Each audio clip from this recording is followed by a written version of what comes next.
Hello everyone, today we are here to discuss Thomas Stern Eliot's poem, The Love Song of J. Alfred Prufrock. In this video, we are going to discuss the initials or the basic structure of the poem and themes implied. This is a long poem and we cannot complete this poem in one go. In this poem, I am going to tell you the basics, the themes and the structure and the comparison of love song, Eliot's love song with the Wordsworth's love song. So let's begin with this class. First, you should know about Thomas Stern Eliot that he was an American living in England and he studied at Harvard. Ezra Pound was one of the most important personalities in his life and he had a mental collapse brought by overwork, marital problems and general depressions in his life. So ये जो चीज़ें हैं लगभग हम सभी अपनी life में कभी ना कभी फेस करते हैं, जो मैंने अभी बताई हैं, डिप्रेशन हो गया या प्रॉब्लम्स हो गई, लेकिन इतने बड़े ऑथर के साथ भी ये सब हुआ था। क्या उसका इम्पैक्ट भी उनकी राइटिंग पे पड़ा? तो फिर हम लोग ये देख सकते हैं कि उनके वर्क्स को जब पढ़ेंगे हम तो क्या इफ़ेक्ट उनकी लाइफ पर पड़ा है ये भी हमें इजीली पता लग सकता है। So important works of Eliot were The Wasteland, The Hollow Man, Ash Wednesday and 4 quartets. And he wrote 7 plays and Murder in the Cathedral was the most popular one. सबसे important या सबसे ज़्यादा celebrated जो play था वो था Murder in the Cathedral. And 1948 में उनको Nobel Prize for Literature मिला था. And he became interested in religion in 1920s and converted to Anglicanism.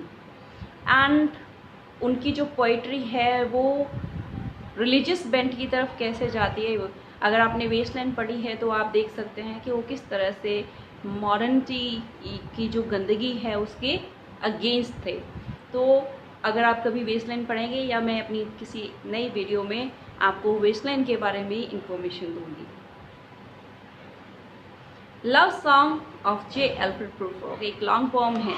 It's a masterpiece of his poetic skills, the love song of J Alfred Prufrock, and it remains one of the Eliot's most intriguing and challenging poems. It was published in Chicago Magazine Poetry in June 1915 and it is set in a city with hypercritical, disturbed and self-conscious, filled with melancholy. Melancholy means अकेलापन है, तन्हाई है, जो हम Prufrock के mind की भी, even उसके माइंड का जो सेटअप है वो इस तरह का ही पूरी पोम में शो होता है कि वो बिल्कुल अकेला है। He is having that mental setback, mental trauma जो है उसका इस पोम में हमें नज़र आता है अकेलेपन की वजह से, या आप कह सकते हो कि उसको जो एक कॉन्शियसनेस थी, सेल्फ कॉन्शियसनेस, अपनी कमियों के बारे में जो चीज़ पता थी वो उसको फेस नहीं कर पा रहा था। एक साइकोलॉजिकल प्रोफाइल है ये जो प्रूफ्रॉक है हमारा, white middle aged Victorian man suffering from mental depression. हमारा एलियट भी मेंटल डिप्रेशन से गुजरा था और हमारा ये जो इस पोइट्री का हीरो है वो भी उसी कंडीशन से गुजर रहा है। वो क्या है, एक एफिजी है जो उस कल्चरल डेकडेंस को रिप्रेजेंट करता है, जहाँ मॉरल डिकडेंस जो डिजेनरेशन है वो बहुत ज़्यादा हो चुका है। तो इंटरनल मोनोलॉग है इस पूरी पोम में और ये फ्री वर्ड्स है, इसका कोई पर्टिकुलर लेंथ या राइम स्कीम नहीं है और एलियट को जैसा फील हुआ वैसा उसने इस पोम में लिखता चला गया है और इस पोम को उसने इसी वे में बनाया है। स्टार्टिंग जो है ये पोम की बिगिनिंग एक एपिग्राफ से होती है। ये जो एपिग्राफ है it is taken from Dante's inferno. Dante एक इटालियन पोएट है जिनका एक बड़ा वर्क है जिसका नाम है इन्फर्नो, उसमें से ये एपिग्राफ जो है, ये पैराग्राफ लिया गया है। एंड दो इट्स अ लव सॉन्ग, हम कहते हैं कि ये लव सॉन्ग है, लेकिन इसकी शुरुआत किससे होती है?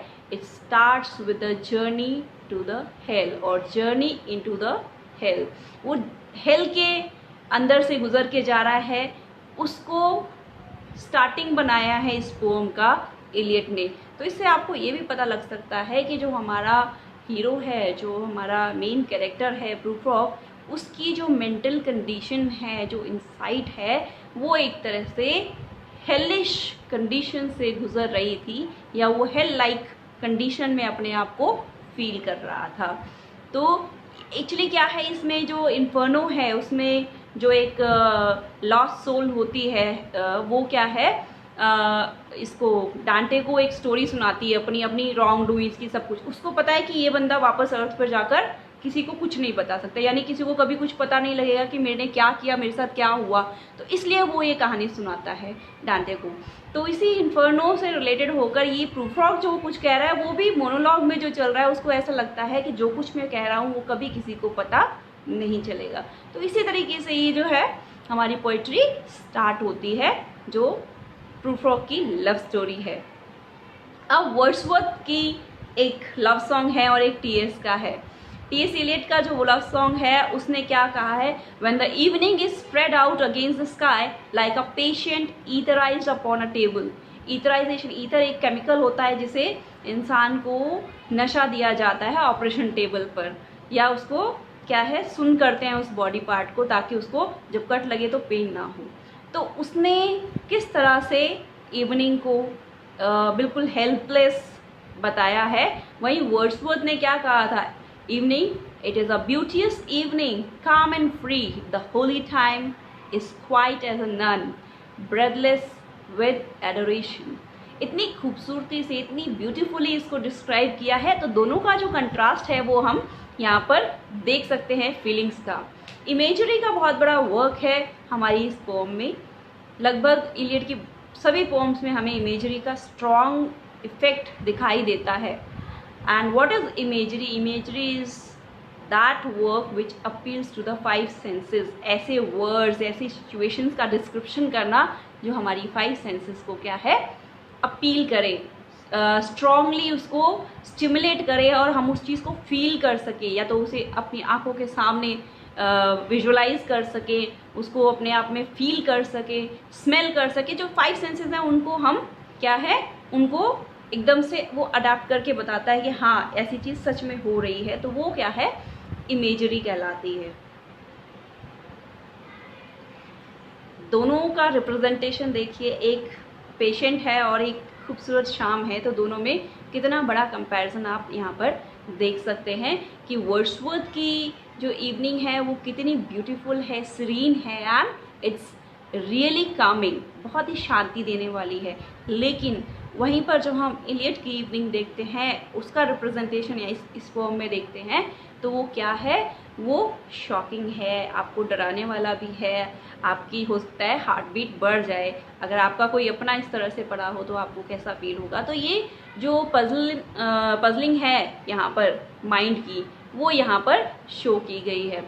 सिटी की जो डिस्क्रिप्शन दिया है, cheap hotels, half deserted streets, sawdust restaurants, ये सब क्या है, ये उस चीज़ को और भी ज़्यादा बहुत बढ़ा चढ़ाकर दिखाता है कि एक्चुअली वो सिचुएशंस क्या रही होंगी जिससे इतना मेंटल सेटबैक उस हीरो को, हमारे कैरेक्टर को लगा था, प्रूफ्रॉक को लगा था। इस वीडियो में ये जो इंट्रोडक्शन था कि आपको एक बैकग्राउंड पता लगे कि ये पोएम जो है एक्चुअली है क्या। जब आप रीड करें तो आपको पता हो कि हम एक्चुअली किस साइकोलॉजिकल ट्रॉमा से गुजर रहे पर्सन के बारे में, उसकी मेंटलिटी के बारे में, उसकी बातों को हम सुन रहे हैं। In the next video we'll continue with our topic, the poem, the love song of J. Alfred Prufrock. Till then, keep learning and enjoying literature.